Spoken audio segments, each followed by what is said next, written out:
Bienvenidos a esta fascinante exploración, en la intersección de la historia y la ciencia.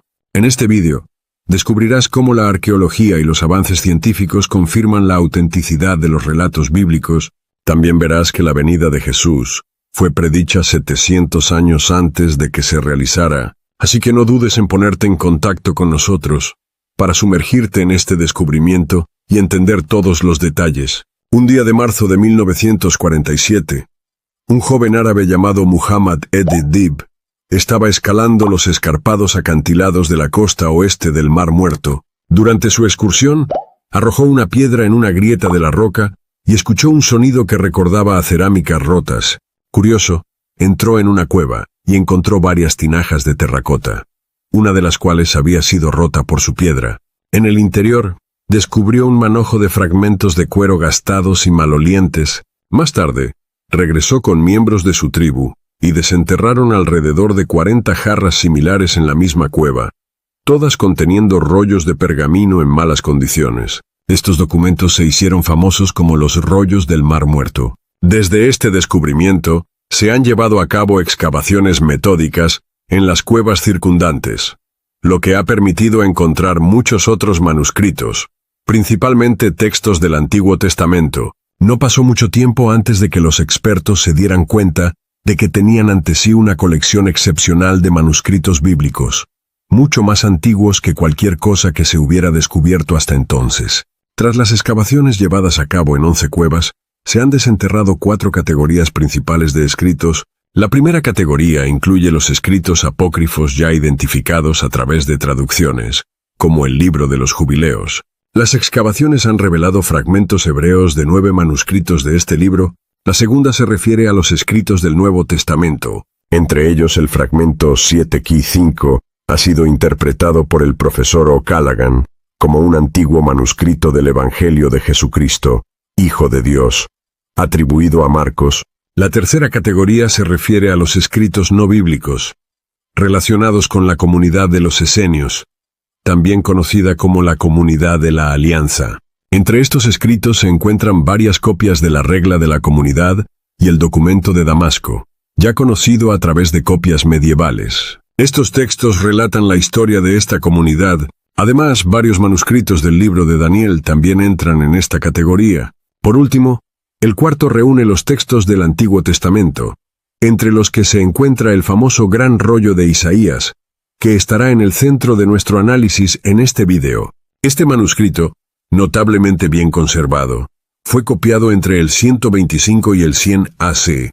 El Estado de Israel ha erigido un santuario dedicado, llamado la Casa del Libro, dentro del Museo de Israel en Jerusalén, para preservar este precioso documento. Veamos ahora el contenido del rollo de Isaías.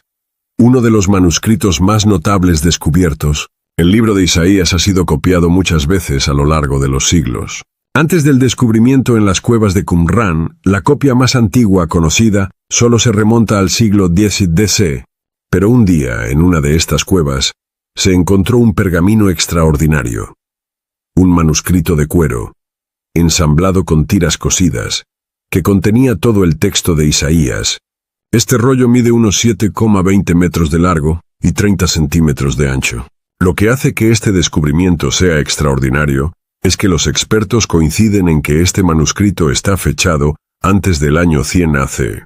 Por lo tanto, precede en más de 1000 años a la copia más antigua que se conocía hasta entonces. Después de un estudio en profundidad, resultó que estas dos versiones, separadas por 11 siglos, eran idénticas. Esto genera confianza en que estas copias reflejan con precisión el texto original. Analicemos, pues, estos escritos que datan de varios siglos antes de nuestra era, iluminados por la ciencia, y que revelan mucho sobre la venida del Mesías, es decir, de nuestro Señor Jesucristo. Esto nos permitirá apreciar toda la riqueza profética de lo que con razón se llama la profecía de Isaías.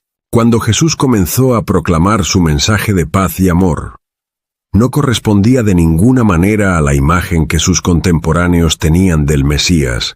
Para los judíos de ese tiempo, el Mesías iba a ser un rey poderoso, un conquistador y un libertador. Llevaban siglos esperando a aquel que vendría a dirigirlos, levantar un ejército, expulsar a los romanos y restaurar la gloria pasada de Israel, la del reinado de David y Salomón, de la que guardaban un recuerdo idealizado. Ahora bien, ¿qué vieron en Jesús de Nazaret?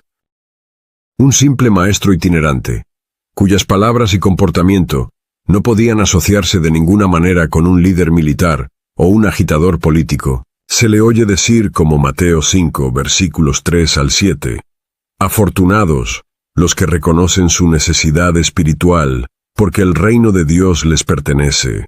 Afortunados los que están tristes, porque Dios los consolará. Afortunados los que son humildes, porque la tierra que Dios prometió será de ellos. Afortunados los que tienen hambre y sed de justicia, porque quedarán completamente satisfechos por Dios. Afortunados los que tienen compasión de otros, porque Dios también tendrá compasión de ellos».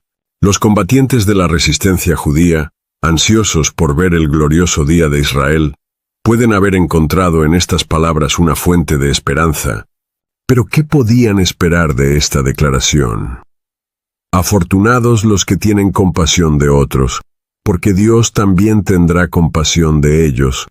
Su esperanza debe haberse disipado cuando lo escucharon proclamar en el versículo 10. Afortunados los que son maltratados por practicar la justicia, porque el reino de Dios les pertenece. El golpe fatal les fue dado cuando dijo, en los versículos 38 y 39 del mismo capítulo, «Ustedes han oído que se dijo, ojo por ojo y diente por diente. Pero ahora yo les digo, no te pongas en contra de una persona mala. Mejor, si alguien te da una bofetada en la mejilla derecha, deja que te pegue también en la otra». Y de nuevo, los versículos 43 y 45. Ustedes también han oído que se dijo, «Ama a tus semejantes, pero odia a tus enemigos». Pero yo les digo que amen a sus enemigos y pidan en sus oraciones por los que los persiguen. De esta forma, ustedes serán hijos de su Padre que está en el cielo. Él hace que el sol salga tanto para los malos como para los buenos, y que la lluvia caiga tanto para los justos como para los injustos. Es innegable que estas palabras tenían una dimensión revolucionaria. Sin embargo, este no era el tipo de revolución que los judíos esperaban, especialmente porque la escucharían declarada de nuevo, como lo indica Juan 10, versículo 11. Yo soy el buen pastor. El buen pastor da su vida por las ovejas. ¿Y un Mesías listo para morir era inconcebible para ellos? Es con una mezcla de rabia y frustración que terminarán un poco más tarde exclamando, «Crucifica lo que sea crucificado». Recuerde, sin embargo, su último encuentro con sus apóstoles, según Mateo 26, versículos 26 al 28. Mientras comían, Jesús tomó el pan, dio gracias a Dios, lo partió, se lo dio a sus seguidores y dijo, «Tomen este pan y coman, este es mi cuerpo». Luego tomó la copa, y después de dar gracias se la dio a ellos y dijo, «Beban todos de esta copa, porque esto es mi sangre que establece el nuevo pacto, la cual es derramada para perdonar los pecados de muchos». Por lo tanto, Jesús era plenamente consciente de que había venido a ofrecer su vida, y que este sacrificio era indispensable.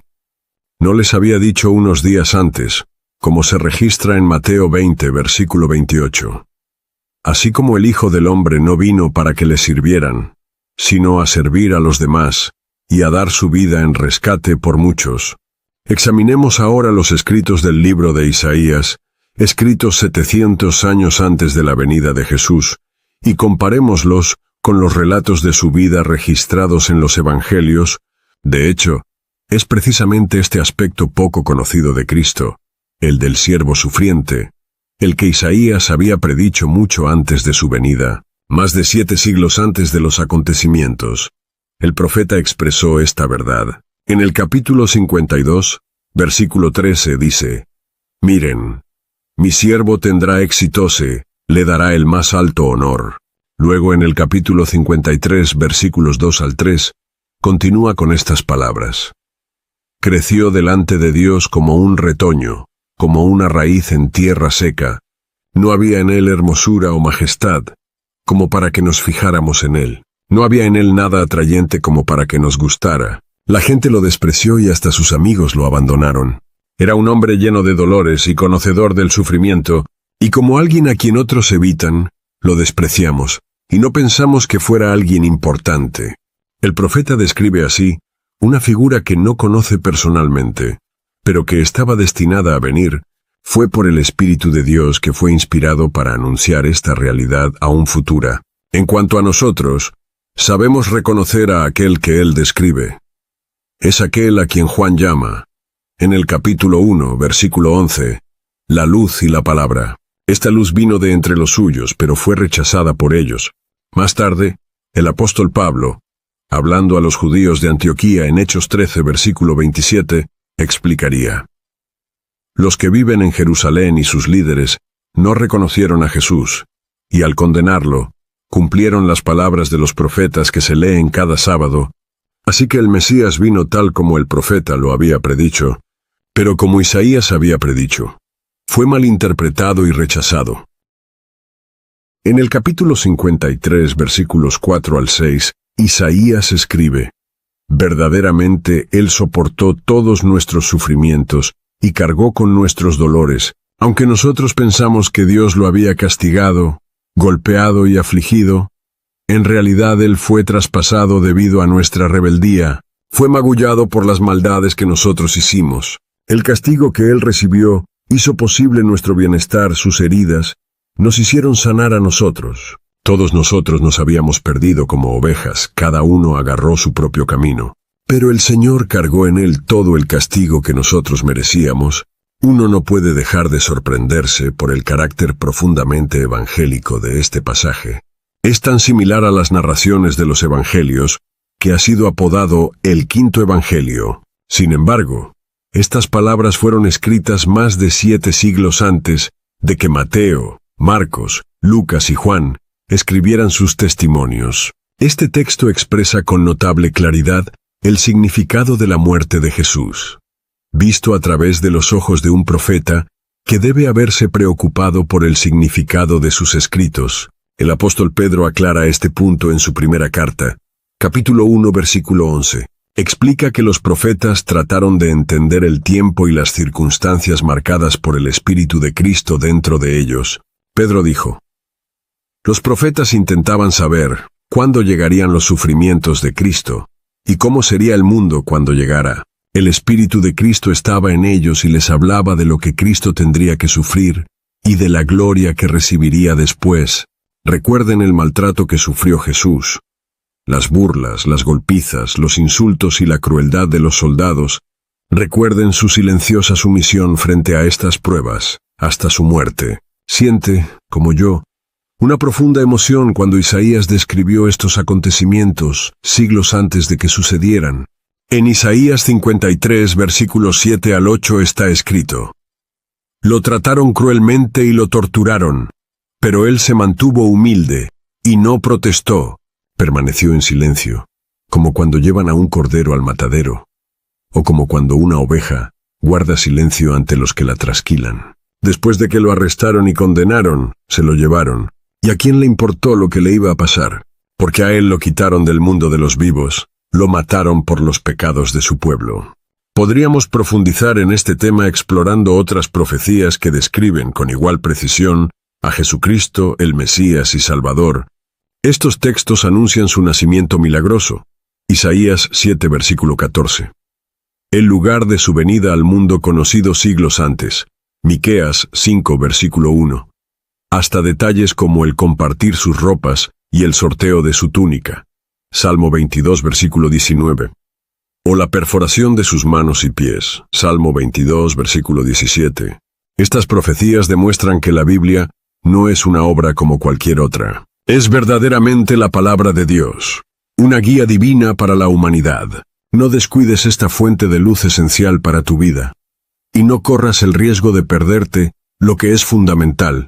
Para concluir, aquí hay una imagen particularmente llamativa. En Lucas 4, versículos 16 al 17, se relata que Jesús, de camino a Nazaret, entró en la sinagoga en sábado, como era su costumbre. Se levanta para leer, y se le entrega el rollo del profeta Isaías.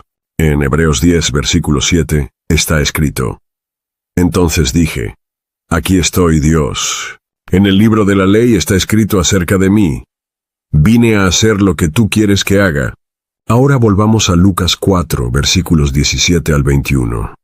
Lo abrió y encontró la parte donde está escrito: El Señor ha puesto su espíritu en mí, porque me eligió para anunciar las buenas noticias a los pobres. Me envió a contarles a los prisioneros que serán liberados, a contarles a los ciegos que verán de nuevo, y a liberar a los oprimidos, para anunciar que este año el Señor mostrará su bondad. Luego Jesús enrolló el libro, se lo devolvió al ayudante y se sentó. Todos los que estaban en la sinagoga le ponían mucha atención. Entonces Jesús les dijo: Lo que acabo de leerles se ha cumplido hoy ante ustedes. Jesús representa el cumplimiento de las profecías de las Escrituras. Su llegada fue anunciada en textos escritos unos 700 años antes de su nacimiento, cuya autenticidad ha sido científicamente probada. Estas predicciones están en perfecta concordancia con los escritos del Nuevo Testamento. Además, los testimonios históricos de fuentes no cristianas refuerzan la credibilidad de los relatos bíblicos. Entre estas fuentes se encuentra Tácito, un historiador romano que, en sus anales escritos alrededor del año 116 DC, y menciona el sufrimiento de Cristo bajo Poncio Pilato durante el reinado de Tiberio. Tácito, al describir los orígenes del movimiento cristiano en Roma, proporciona indirectamente la confirmación de la cronología del Nuevo Testamento y la ejecución de Jesús. Otra fuente notable es Flavio Josefo, un historiador judío, quien, en su obra Antigüedades Judías, se refiere a Jesús llamado el Cristo y enfatiza su sabiduría, así como su virtud. Estos escritos de Josefo no solo confirman la existencia histórica de Jesús desde una perspectiva no cristiana, sino que también complementan los relatos bíblicos de su influencia y las circunstancias de su ejecución. Al examinar las profundas conexiones entre las antiguas profecías de Isaías y la vida de Jesucristo, validadas tanto por los escritos bíblicos como por las fuentes históricas externas, queda claro que la profecía y su cumplimiento están íntimamente ligados en la fe cristiana. Estos elementos no solo enriquecen nuestra comprensión, sino que también fortalecen los cimientos de la creencia cristiana en Jesús como el Mesías divino.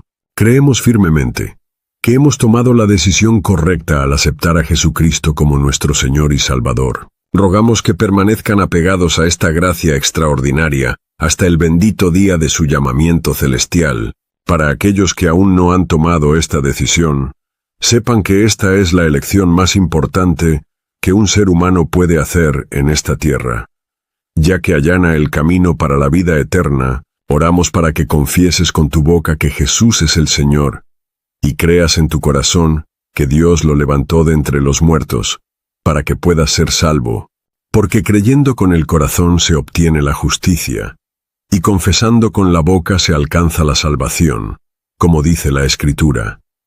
El que cree en Él no será defraudado. Si este momento fue una bendición para ti, no dudes en darle me gusta a este video, compartirlo para animar a otra persona y dejar un comentario. Recuerden también suscribirse para seguir acompañándonos en estos momentos de compartir, enseñar, edificación y revelación, mientras nos preparamos con gozo para este glorioso día de nuestro llamamiento celestial.